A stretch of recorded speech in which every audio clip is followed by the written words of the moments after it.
एक बार फिर आपका स्वागत है। भगवान नरसिंह शोभा यात्रा में शामिल हुए सीएम योगी आदित्यनाथ। शोभा यात्रा में श्रद्धालुओं का हुजूम उमड़ पड़ा है।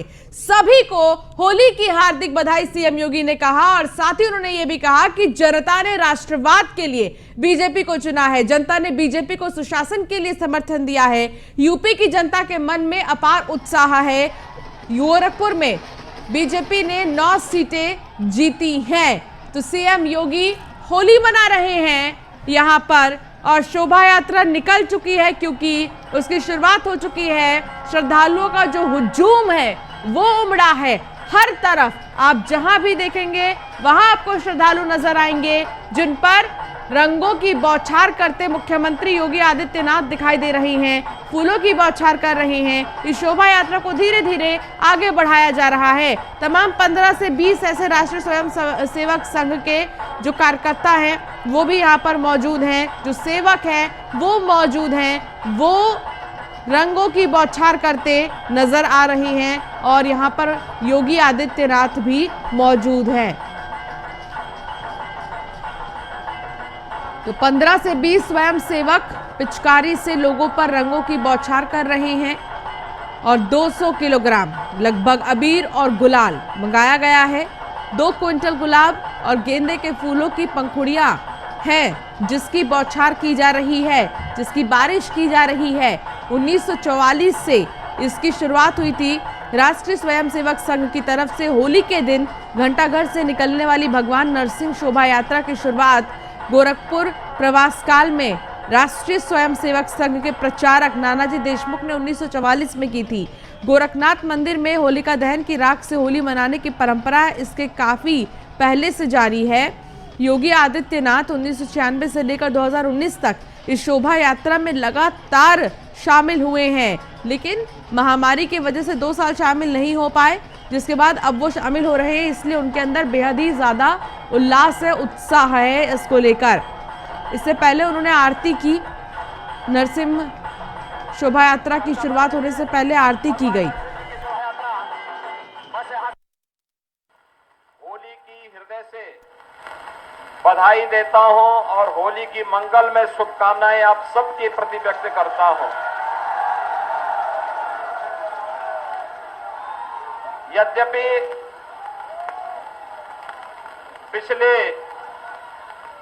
10 दिनों से आप सब होली के उस उत्साह के साथ जुड़े हुए हैं और कई कारणों से हमारे लिए ये पर्व और त्योहार अत्यंत महत्वपूर्ण है। पहला कारण 2 वर्ष के बाद होली के पर्व पर कोरोना जैसी महामारी पूरी तरह नियंत्रण में है और हम लोगों को इस आयोजन के साथ प्रत्यक्ष रूप से जुड़ने का अवसर प्राप्त हो रहा है। और भाइयों बहनों, दूसरा, हम सब जानते हैं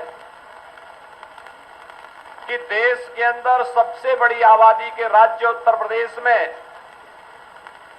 लोकतंत्र के महापर्व के आयोजन के बाद उत्तर प्रदेश की जनता जनार्दन ने आप सबके परिश्रम से जो परिणाम दिया है उसमें एक बार फिर से राष्ट्रवाद के लिए, सुशासन के लिए जिस सरकार को चुना है, स्वाभाविक रूप से हर देशभक्त नागरिक के मन में अन्याय, अत्याचार, शोषण और अराजकता के खिलाफ लड़ने की इच्छा रखने वाले हर एक व्यक्ति के मन में एक अपार उत्साह और उमंग का माहौल है और उसी में होली का पर्व हम सबके सामने है, तो स्वाभाविक रूप से उत्साह और दुगना होता है। मैं आप सबको इस अवसर पर हृदय से बधाई देता हूं, अपनी शुभकामनाएं देता हूं। तो वहीं 25 मार्च को योगी आदित्यनाथ मुख्यमंत्री पद की शपथ लेंगे। दोपहर बाद इकाना स्टेडियम में भव्य शपथ ग्रहण समारोह होगा। पीएम मोदी और अमित शाह समेत कई राज्यों के मुख्यमंत्री भी इसमें शामिल होंगे। मंत्रिमंडल में महिलाओं और युवाओं को खास तवज्जो मिलेगी। योगी आदित्यनाथ के साथ अन्य मंत्री भी शपथ लेंगे। योगी के लखनऊ पहुंचने पर मंत्रियों की सूची को दिया जाएगा अंतिम रूप। मायावती, मुलायम, अखिलेश, सोनिया, प्रियंका समेत विपक्षी नेताओं को आमंत्रित किया जाएगा। केंद्र और प्रदेश सरकार की योजनाओं के लाभार्थियों को भी आमंत्रित किया जाएगा। तो 25 मार्च को सीएम योगी मुख्यमंत्री पद की शपथ लेंगे और इसको भव्य बनाने की पूरी कोशिश की जा रही है। मायावती, मुलायम सिंह यादव, अखिलेश यादव, सोनिया गांधी, प्रियंका समेत तमाम जो विपक्ष के प्रमुख नेता हैं वो भी इसमें शामिल होंगे। हालांकि कहा जा रहा है 70,000 दर्शक ऐसे होंगे जो इस शपथ ग्रहण समारोह में शामिल होंगे, जिसमें कि बीजेपी से तो प्रधानमंत्री नरेंद्र मोदी, अमित शाह, बड़े बड़े और वीआईपी नेता जेपी नड्डा, ये तमाम नेता शामिल होंगे। लेकिन विपक्ष के भी नेताओं को आमंत्रित किया जाएगा शपथ ग्रहण समारोह में, जो कि 25 मार्च को होगा और इकाना स्टेडियम में होगा। इकाना स्टेडियम में जिलाधिकारी पहले ही जाकर वहां का निरीक्षण कर चुके हैं और साथ ही व्यवस्थाओं को चाक चौबंद करने के लिए पुलिस प्रशासन को भी कह दिया गया है। 7 ऐसे अफसर हैं जिनको लगाया गया है कान्हा स्टेडियम में, ताकि शपथ ग्रहण समारोह भव्य तरीके से हो। और शपथ ग्रहण समारोह में अब सवाल यह है कि क्या मंत्रिमंडल में जिन लोगों को शामिल किया जाएगा वो भी उसी दिन शपथ ले लेंगे। हालांकि कहा जा रहा है कि इस बार के मंत्रिमंडल में युवाओं को और महिलाओं को तवज्जो दिया जाएगा। दोपहर बाद इकाना स्टेडियम में भव्य शपथ ग्रहण समारोह होगा।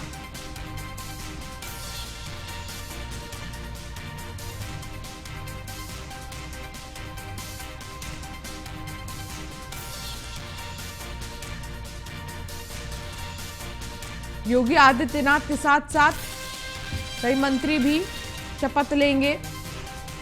योगी के लखनऊ पहुंचने पर मंत्रियों की सूची को अंतिम रूप दिया जाएगा। मायावती, मुलायम, अखिलेश, सोनिया, प्रियंका समेत विपक्षी नेताओं को आमंत्रित किया जाएगा। केंद्र और प्रदेश सरकार की योजनाओं के लिए लाभार्थियों को भी आमंत्रित किया जाएगा।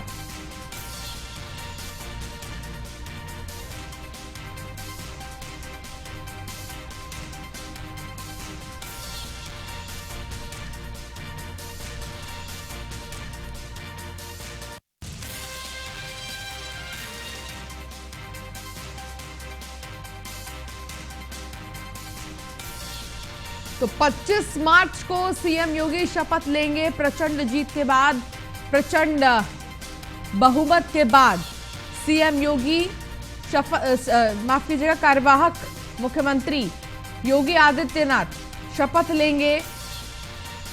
और यूपी के इतिहास में ऐसा पहली बार होगा जब एक ही मुख्यमंत्री दूसरी बार शपथ लेगा, जिसको शानदार बनाने की पूरी कोशिश है और तमाम अतिथि इसमें शामिल होंगे। हालांकि मुलाकात सीएम योगी ने पहले ही पीएम मोदी से की और उनको न्योता भी दे दिया है। एसके वाजपेयी हमारे संवाददाता लाइव हमारे साथ जुड़ गए हैं, उनसे हम बातचीत करेंगे। एसके वाजपेयी, यूपी के इतिहास में ऐसा पहली बार होगा जब एक ही मुख्यमंत्री दूसरी बार शपथ लेगा। ऐसे में ये स्वाभाविक है कि इस पल को यादगार बनाना है और इस पल को ऐतिहासिक बनाना है, जिसको लेकर तैयारियां जोरों पर हैं। बिल्कुल निश्चित है, क्योंकि भारतीय जनता पार्टी ने और खासतौर पर हम कहें मुख्यमंत्री योगी आदित्यनाथ ने इतिहास रचा है। 37 साल का इतिहास है और कहीं न कहीं वर्तमान सत्र में वापसी कर मुख्यमंत्री योगी आदित्यनाथ ने यह साबित कर दिया कि भारतीय जनता पार्टी की सरकार के कार्यों को लोगों ने सराहा है और कहीं न कहीं जो नीतियां योगी सरकार लेकर चल रही थी उनको सीधे तौर पर लोगों ने अपना समर्थन दिया है। यही एक बड़ी वजह है कि उत्तर प्रदेश में भारतीय जनता पार्टी की सरकार ने न केवल वापसी की है बल्कि पूर्ण बहुमत के साथ वापसी की है। तो अब इसका शपथ ग्रहण होने जा रहा है और निश्चित है कहीं न कहीं शपथ ग्रहण के जरिए बड़ा संदेश देने की कोशिश होगी, खास तौर पर पूरे देश को, क्योंकि 2024 में केंद्र का चुनाव होना है और लोकसभा के चुनाव को लेकर भारतीय जनता पार्टी ने कमर कस ली है। यही एक बड़ी वजह है कि मुख्यमंत्री योगी आदित्यनाथ का शपथ ग्रहण भव्य और दिव्य कराने की तैयारी है, जिसमें बड़े पैमाने पर विशिष्ट और अति विशिष्ट अतिथि शामिल होंगे, जिसमें खुद प्रधानमंत्री मोदी होंगे, गृह मंत्री अमित शाह होंगे, रक्षा मंत्री राजनाथ सिंह होंगे, बीजेपी के अध्यक्ष जेपी नड्डा होंगे, उसके अलावा बीजेपी शासित प्रदेशों के मुख्यमंत्री होंगे, उत्तर प्रदेश के सभी सांसद होंगे जो भारतीय जनता पार्टी के सांसद हैं, और साथ ही साथ दूसरी पार्टियों के सांसद हैं उनको भी इसमें इन्वाइट किया जाएगा। उसके अलावा अगर हम विपक्ष के नेताओं की बात करें तो चाहे ममता बनर्जी हो, शरद पवार हो, उद्धव ठाकरे हो, नीतीश कुमार हो, या फिर अगर हम उत्तर प्रदेश में देखें तो अखिलेश यादव हो, मुलायम सिंह यादव हो, या फिर मायावती, सभी को भारतीय जनता पार्टी की तरफ से न्योता दिया जाएगा कि वो इस शपथ ग्रहण का हिस्सा बने। और खास तौर पर जो लाभार्थी हैं वो पूरे प्रदेश भर के लाभार्थी होंगे जिनको उत्तर प्रदेश सरकार और साथ ही साथ केंद्र सरकार की योजनाओं का लाभ मिला है, उनको भी शपथ ग्रहण में बुलाकर कहीं ना कहीं एक बड़ा संदेश देने की कोशिश भारतीय जनता पार्टी की होगी। अब देखना यह है कि कितने लोग जुटते हैं। हालांकि प्रशासन 70,000 लोगों के हिसाब से व्यवस्थाएं कर रहा है, कुर्सियां ये तो लगा बात दी गई अतिथियों की हैं हो और गई पूरी है तरीके इसके से वाजपेयी, लेकिन मंत्रिमंडल को लेकर अभी भी सवाल मन में है कि कौन होंगे वो चेहरे जो मंत्रिमंडल में शामिल होंगे। लेकिन एक हिंट जो मिला है वो ये कि महिलाओं को और युवाओं को तवज्जो दिया जाएगा। ऐसे में जो युवा इस बार विधानसभा चुनाव जीते हैं उनके चांसेस ज्यादा हैं मंत्रिमंडल में शामिल होने के। अब बिल्कुल सही, उत्तर प्रदेश सरकार की कोशिश यही होगी क्योंकि कई ऐसे फैक्टर हैं जो भारतीय जनता पार्टी अपने शपथ ग्रहण में ध्यान रखकर चल रही। एक तो क्षेत्रीय समीकरण, जातीय समीकरण। अगर हम क्षेत्रीय समीकरण की बात करें तो 2017 में जब भारतीय जनता पार्टी की सरकार बनी थी तो 34 जिले ऐसे थे जिनसे कोई भी मंत्री उत्तर प्रदेश सरकार में नहीं था। तो कहीं ना कहीं इस बार इस चीज का खासा ध्यान रखा जाएगा कि उन 34 जिलों को भी प्रतिनिधित्व दिया जाए। उसके अलावा खासतौर पर अगर हम फोकस की बात करें तो पूर्वांचल और साथ ही साथ पश्चिम के जिलों पर भारतीय जनता पार्टी का फोकस होगा, क्योंकि कहते हैं कि उत्तर प्रदेश की गद्दी का रास्ता पूर्वांचल से होकर जाता है। और पश्चिम में जिस तरीके से आंदोलन हुए, जाटों की नाराजगी का मुद्दा था, बहुत सारी ऐसी चीजें थी जिनको लेकर भारतीय जनता पार्टी के सामने परेशानी जरूर थी। तो कहीं ना कहीं इस मंत्रिमंडल गठन के जरिए इन जिलों को भी एक संदेश देने की कोशिश होगी, प्रतिनिधित्व देने की कोशिश होगी, और कहीं ना कहीं एक संदेश 2024 को लेकर देने की कोशिश होगी। और जहां तक महिलाओं की बात है तो जो वोट प्रतिशत इस बार महिलाओं का बढ़ा है, कहीं ना कहीं बीजेपी यह मानकर चल रही है कि बढ़ा हुआ वोट प्रतिशत भारतीय जनता पार्टी को मिला है। और यही एक बड़ी वजह है कि लगातार एंटी इनकम्बेंसी और बहुत सारे और फैक्टरों के बावजूद जहां विपक्ष लगातार हमलावर था, छोटे छोटे दलों को लेकर समाजवादी पार्टी ने बड़ा गठबंधन बनाया था, कहीं ना कहीं वो अगर धराशायी हुआ है तो उसके पीछे कारण यही है कि महिलाओं ने बड़े पैमाने पर भारतीय जनता पार्टी को सपोर्ट किया है। हालांकि अगर हम देखें तो महिलाओं को लेकर पहले ही भारतीय जनता पार्टी की सरकार लगातार काम कर रही है, चाहे उनके लिए एंटी रोमियो स्क्वाड बनाने की बात हो, या फिर राशन कार्ड में उनको मुखिया बनाने की बात हो, या प्रधानमंत्री, मुख्यमंत्री, या फिर शौचालय जैसी जो योजनाएं हैं उनका लाभ देने के लिए मुखिया के तौर पर महिला को ये चीजें आवंटित करने की बात हो, या उसके अलावा उज्ज्वला गैस कनेक्शन भी महिलाओं के नाम पर उत्तर प्रदेश सरकार की तरफ से दिया जा रहा है। तो ये बहुत सारे पहले ही स्टेप्स उठाए गए हैं। और जहां तक मंत्रिमंडल का सवाल है तो कई ऐसे महिला चेहरे हैं जो इस बार उत्तर प्रदेश सरकार में मंत्रिमंडल का हिस्सा होंगे। हालांकि 2017 में स्वाति सिंह जो कि दयाशंकर सिंह की उत्तर प्रदेश सरकार में बाल विकास पुष्टाहार मंत्री थी, लेकिन इस बार अगर हम देखें तो उनको भारतीय जनता पार्टी ने टिकट नहीं दिया था। बेबी रानी मौर्य जो कि राज्यपाल का पद छोड़कर आई थी, उनका लगभग बड़े पद पर जाना और बड़े विभाग में उनका मंत्री बनना तय माना जा रहा है। उसके अलावा अगर हम बात करें तो मुलायम परिवार की बहू अपर्णा यादव हैं, उनका भी लगभग उत्तर प्रदेश सरकार के मंत्रिमंडल में शामिल होना तय माना जा रहा है। ठीक है, इसके वाजपेयी आप बने रहिए हमारे साथ, हम आगे भी आपसे जानकारी लेंगे। मुख्यमंत्री योगी आदित्यनाथ ने जम्मू कश्मीर में ड्यूटी के दौरान शहीद कन्नौज निवासी जवान कुलदीप को भावभीनी श्रद्धांजलि दी है। दिवंगत सैनिक के परिजनों को 50 लाख की आर्थिक सहायता प्रदान करने की घोषणा की गई है। सैनिक के परिवार के एक सदस्य को सरकारी नौकरी देने और जनपद की एक सड़क का नामकरण दिवंगत सैनिक कुलदीप के नाम पर करने की भी घोषणा की गई है। प्रदेश सरकार द्वारा दिवंगत जवान के हर परिवार को संभव मदद प्रदान की जाएगी, सीएम योगी ने कहा है। तो प्रदेश सरकार की तरफ से जवान के परिवार को हर संभव मदद दी जाएगी। लखनऊ से बड़ी खबर आपको बता दें, जहां गोरखपुर के 3 दिवसीय दौरे पर जाएंगे आरएसएस प्रमुख मोहन भागवत। 20 मार्च को गोरखपुर दौरे पर जाएंगे मोहन भागवत, स्वयं सेवकों की बैठक में हिस्सा लेंगे। तो आरएसएस के जो प्रमुख हैं मोहन भागवत, वो आएंगे गोरखपुर और वो स्वयं सेवकों की बैठक में हिस्सा लेंगे। गोरखपुर दौरे पर जाएंगे मोहन भागवत 20 मार्च को। बता दें कि गोरखपुर के 3 दिवसीय दौरे पर जाएंगे आरएसएस प्रमुख मोहन भागवत। लखनऊ से इस वक्त की बड़ी खबर, आरएसएस प्रमुख मोहन भागवत गोरखपुर के 3 दिवसीय दौरे पर जाएंगे और साथ ही यहां पर जो बैठकें होंगी, बड़ी बड़ी बैठकें, उनमें भी शामिल होंगे मोहन भागवत।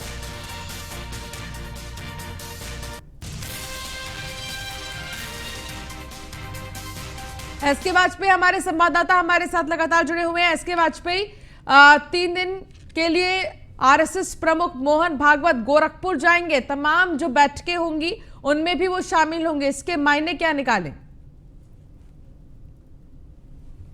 बिल्कुल, आरएसएस अपने संगठन को लगातार मजबूत कर रहा है और ये जो आरएसएस प्रमुख का दौरा है ये संगठनात्मक बैठकों को लेकर है, जिसमें गोरज प्रांत, क्योंकि आरएसएस ने उत्तर प्रदेश को 6 अपने जो संगठनात्मक प्रांत हैं उनमें बांटा है, जिसमें से गोरज प्रांत जो कि गोरखपुर इलाके का पूरा प्रांत आता है, उन प्रांत के जो स्वयंसेवक हैं, जो प्रचारक हैं, उनके साथ मंथन बैठक होगी और कहीं ना कहीं आरएसएस अपने जो शाखाएं हैं, साथ ही साथ जो बाकी उनके एजेंडे हैं, जिन चीजों को लेकर आरएसएस लगातार काम करती रही है, उन चीजों को लेकर बैठकों का दौर चलेगा, जहां अलग अलग जिले के हिसाब से आरएसएस प्रमुख अपने स्वयंसेवकों के साथ बैठक करेंगे, उनके साथ संवाद होगा और कहीं ना कहीं आरएसएस की शाखाओं के साथ ही जो राष्ट्रवादी जो नीति है आरएसएस की, उसको आगे बढ़ाने की कोशिश होगी, उन चीजों को लोगों तक पहुंचाने की कोशिश होगी जिन अभियानों को लेकर आरएसएस लगातार काम करती रही है। तो निश्चित है कि यह दौरा महत्वपूर्ण माना जा रहा है, क्योंकि उत्तर प्रदेश में अगर हम देखें तो विधानसभा के चुनाव में भारतीय जनता पार्टी ने कहीं ना कहीं बड़ी जीत हासिल की है और अब 2024 का चुनाव है। ऐसे में आरएसएस जो कि अनुसांगिक संगठन है भारतीय जनता पार्टी का,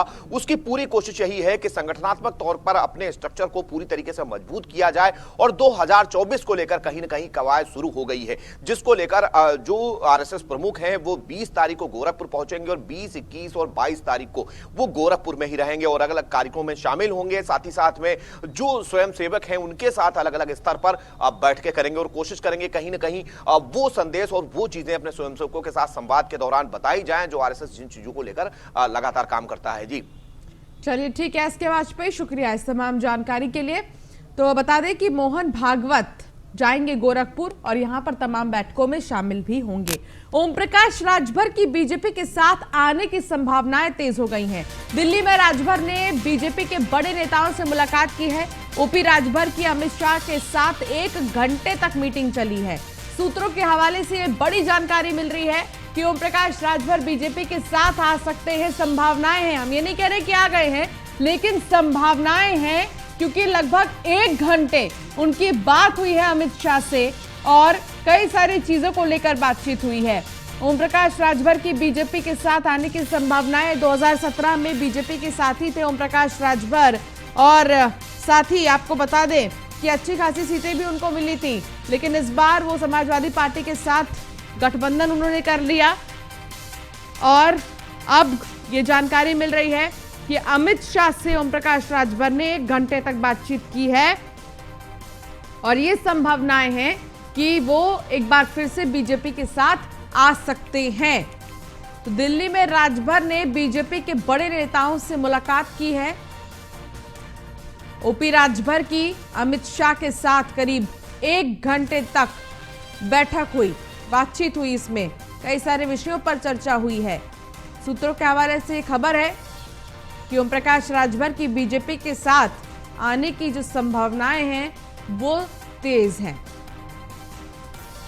दिल्ली में राजभर ने बीजेपी के बड़े नेताओं से मुलाकात भी की है।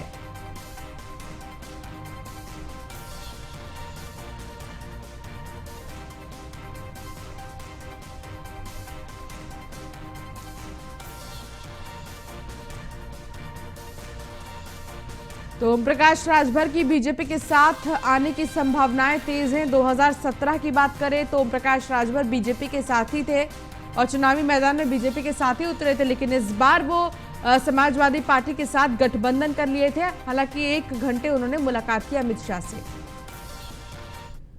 तो वहीं बात उत्तराखंड की करें तो सीएम के चेहरे को लेकर दिल्ली में बड़ी बैठक हो रही है लगातार। पीएम मोदी, गृह मंत्री अमित शाह की अहम बैठक होगी। अब पर्यवेक्षक राजनाथ सिंह और मीनाक्षी लेखी बैठक में शामिल होंगे। 20 तारीख को हो सकती है विधायक दल की बैठक, सूत्र बता रहे हैं। और सूत्रों के हवाले से यह जानकारी है कि 22 तारीख को नए सीएम का शपथ ग्रहण हो सकता है उत्तराखंड में। पुष्कर सिंह धामी, धन सिंह रावत, गणेश जोशी रेस में सबसे आगे हैं। अनिल बलूनी, अजय भट्ट के नाम पर भी चर्चा है। उत्तराखंड के मुख्यमंत्री के नाम पर पीएम मोदी आखिरी मुहर लगाएंगे। तो पर्यवेक्षक राजनाथ सिंह भी इस मीटिंग में शामिल होंगे, जिसमें पीएम मोदी और अमित शाह बैठेंगे, बातचीत करेंगे। मीनाक्षी लेखी और राजनाथ सिंह भी इस मीटिंग में शामिल होंगे और अपनी बात रखेंगे। हालांकि कई सारे नाम ऐसे हैं जो उत्तराखंड के सीएम के रेस में आगे हैं, लेकिन आखिर में पीएम मोदी ही नाम पर मुहर लगाएंगे।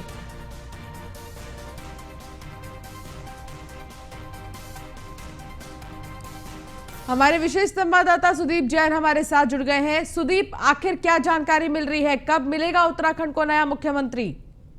देखिए, अभी तक की जानकारी के हिसाब से जो होलाष्टक का समय भारतीय जनता पार्टी ने कारक माना था, वो आज दोपहर 1 बजे संपन्न हो रहा है। और ऐसी जानकारी है कि कल विधानमंडल दल व विधानसभा में शपथ दोनों कार्यक्रम हो सकते हैं। और जो शपथ ग्रहण कार्यक्रम होगा वो 22 या 23 तारीख को परेड मैदान में हो सकता है। इसको बहुत भारतीय जनता पार्टी बहुत बड़े लेवल पर बहुत दिव्य और भव्य बनाना चाहती है। और जानकारी ये भी आ रही है कि इस कार्यक्रम में केंद्रीय गृह मंत्री अमित शाह भी शामिल हो सकते हैं। उनके साथ ही केंद्रीय मंत्री प्रहलाद जोशी व केंद्रीय मंत्री राजनाथ सिंह भी आ सकते हैं। तो अब काउंटडाउन शुरू हो चुका है नए सरदार का और नई सरकार में नए मंत्रिमंडल का। जी पूजा, चेहरे कौन से आगे नजर आ रहे हैं? जी देखिए, सबसे आगे पुष्कर सिंह धामी हैं। अभी तक सूत्र ये बता रहे हैं उनको दिल्ली से सिग्नल हो चुके हैं, इसीलिए वो पार्टी के बड़े नेताओं से मुलाकात कर रहे हैं, उनको अपने पक्ष में ले रहे हैं। कल जिस प्रकार से सीएम आवास में होली मिलन के दौरान सारी ब्यूरोक्रेसी, सारे बड़े नौकरशाह उनके पास थे, ये कहीं ना कहीं सिग्नल है कि धामी ही सरदार है नई सरकार के। तो अभी तक की जानकारी के हिसाब से पुष्कर सिंह धामी सबसे आगे हैं, या यूं कहें वही अगले मुख्यमंत्री हैं, तो अतिशयोक्ति नहीं होगी। इसके अलावा विधायकों में बात चली तो हो सकता है कि धन सिंह रावत या विधायकों में से अन्य किसी के नाम पर मुहर लग जाए। नाम चाहे कोई भी सामने आए, लेकिन आखिर में मुहर तो पीएम मोदी ही लगाएंगे। सुदीप जी, पीएम मोदी की सूत्र बताते मंजूरी हो चुकी है, एक औपचारिक ऐलान होना है। राजनाथ सिंह केंद्रीय गृह मंत्री जो ऑब्जर्वर बनाए गए और मीनाक्षी लेखी, ये दोनों लोग आकर विधानमंडल दल की जो बैठक होगी भारतीय जनता पार्टी के विधायकों की, उसमें एक लाइन के प्रस्ताव पर मुहर लगाएंगे और इसके बाद ये दिल्ली रवाना होंगे। लेकिन इस बार एक जानकारी ये भी है कि पहले विधानसभा आयोजित हो सकती है, विधायकों का शपथ पहले हो सकती है, क्योंकि जो सरकार का शपथ ग्रहण है वो लेट हो रहा है 23 या 24 तक, और 23 तारीख के पहले तक का ही सरकार के पास विधानसभा का समय है। तो पहले विधानसभा और इसके बाद सारी प्रक्रिया होगी। ये भी सबसे पहले न्यूज वन इंडिया ने जानकारी दी थी और इसी लाइन पर सरकार आगे बढ़ रही है। ठीक है सुदीप, बहुत शुक्रिया इस तमाम जानकारी के लिए। तो कार्यवाहक सीएम पुष्कर धामी ने न्यूज वन इंडिया से एक्सक्लूसिव बातचीत की, सुनिए उन्होंने क्या कुछ कहा। सर, हम सोशल मीडिया का ट्रेंड देखते हैं तो वंस मोर धामी चल रहा है। खटीमा की कुछ पोस्ट देखते हैं तो लोग कहते हैं हमसे गलती हो गई। 6 विधायक सर कह रहे हैं कि यदि धामी जी को मौका मिलता है तो अपनी सीट छोड़ देंगे, उसमें निर्दलीय उमेश कुमार जी भी हैं। सर, इसे कैसे देखते हैं? कम समय में आपने ज्यादा गेन किया और एक बड़ा समर्थन आपको मिल रहा है, हालांकि निर्णय अभी होना शायद थोड़ा बाकी है। मैं हमारे देश के यशस्वी प्रधानमंत्री नरेंद्र मोदी जी का, राष्ट्रीय अध्यक्ष नड्डा जी का, पूरे केंद्रीय नेतृत्व का सबका आभारी हूं कि मेरे जैसे सामान्य कार्यकर्ता को 7 माह पूर्व उत्तराखंड की जनता के बीच में जाने का काम दिया था, उत्तराखंड की जनता का सेवा करने का काम किया था। उत्तराखंड की जनता ने हमारे देश के यशस्वी प्रधानमंत्री जी के कामों पर मोहर लगाई है और उन्होंने एक सशक्त सरकार, एक प्रचंड बहुमत की सरकार दी है। निश्चित रूप से मैं अपने आप को सौभाग्यशाली मानता हूं कि चूंकि मुझे काम दिया गया था और माननीय प्रधानमंत्री जी के नेतृत्व में ये काम, हमारा पार्टी नेतृत्व के आह्वान पर ये काम पूरा हुआ है। सर, अब ऑब्जर्वर्स आने हैं, विधानमंडल दल भी होना है, विधानसभा भी आप लोग कॉल करेंगे शपथ के लिए, तो सर कब से प्रक्रिया शुरू हो जाएंगी? होलाष्टक कल दोपहर तक संपन्न हो रहा है। नहीं, जल्दी ही जो प्रक्रिया होनी है वो प्रक्रिया जल्दी संपन्न होगी। होली का त्यौहार संपन्न होते ही प्रक्रिया भी संपन्न होगी। तो ये थे मुख्यमंत्री पुष्कर सिंह धामी, जिनका कहना है जो संवैधानिक प्रक्रिया और व्यवस्थाएं हैं वो जल्दी पूरी होंगी और जो पार्टी लाइन के काम है वो भी जल्दी पूरे होंगे। कैमरा सहयोगी राजन बड़ोला के साथ Sudeep Jain, News One India, Dehradun. Dehradun में गीता धामी ने न्यूज वन इंडिया से एक्सक्लूसिव बातचीत की, सुनिए उन्होंने क्या कुछ कहा। मैम, धामी जी की मेहनत रंग लाई, लेकिन खटीमा में आप लोगों की मेहनत, कार्यकर्ताओं की मेहनत पर कहीं ना कहीं लगता है सटीक नहीं बैठी और एक हार हो गई। खैर, लेकिन वो 47 सीटें भी लेके आए। अब क्या लगता है, धाकड़ धामी रिपीट अगेन? देखिए, केंद्रीय नेतृत्व ने उन पर विश्वास जताया और उन्हें पूरे प्रदेश की जिम्मेदारी दी, ना कि सिर्फ हमारे एक विधानसभा खटीमा की।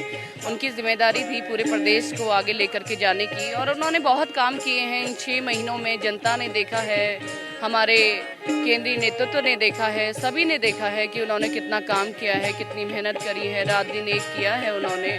और हाँ, खटीमा से निश्चित रूप से जो है मैं कह सकती हूँ कि उस प्रकार से जितना उनका स्नेह मिलना चाहिए था, वहाँ के बेटे थे अपने, जो है वहाँ उनका, हमारा सभी का परिवार था, घर था, और बहुत मेहनत करी थी उन्होंने, बहुत काम किए थे खटीमा विधानसभा में, जो कि अंतिम विधानसभा हमारी खटीमा 70वीं विधानसभा बहुत ही पिछड़ी हुई। और धामी जी ने हर क्षेत्र में वहाँ पे रात दिन मेहनत करके बहुत से काम किए, लेकिन जनता ने जो भी स्वीकार किया है, जो भी जो है किया है, उसको हम लोगों ने स्वीकार किया है।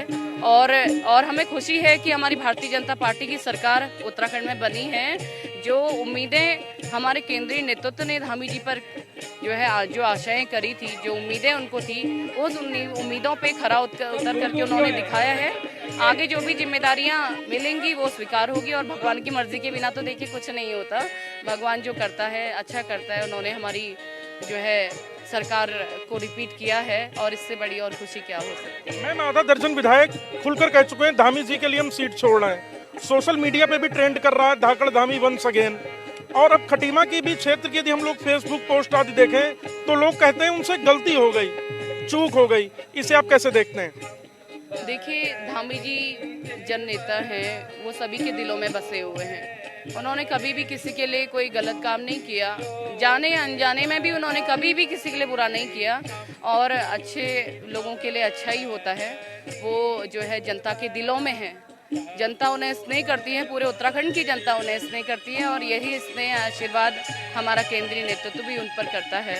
और जो है, और जैसा भी आशीर्वाद मिलेगा, और जो भी उन्होंने सोचा, जो भी समझा होगा, हो सकता है उनकी कुछ और इच्छाएं रही होंगी कि धामी जी मुख्यमंत्री बनने के बाद उतना समय खटीमा को नहीं दे पा रहे थे। हो सकता है उनको लगता होगा कि धामी जी घर घर जा पाते चुनाव के दौरान, या फिर मुख्यमंत्री बनने के बाद।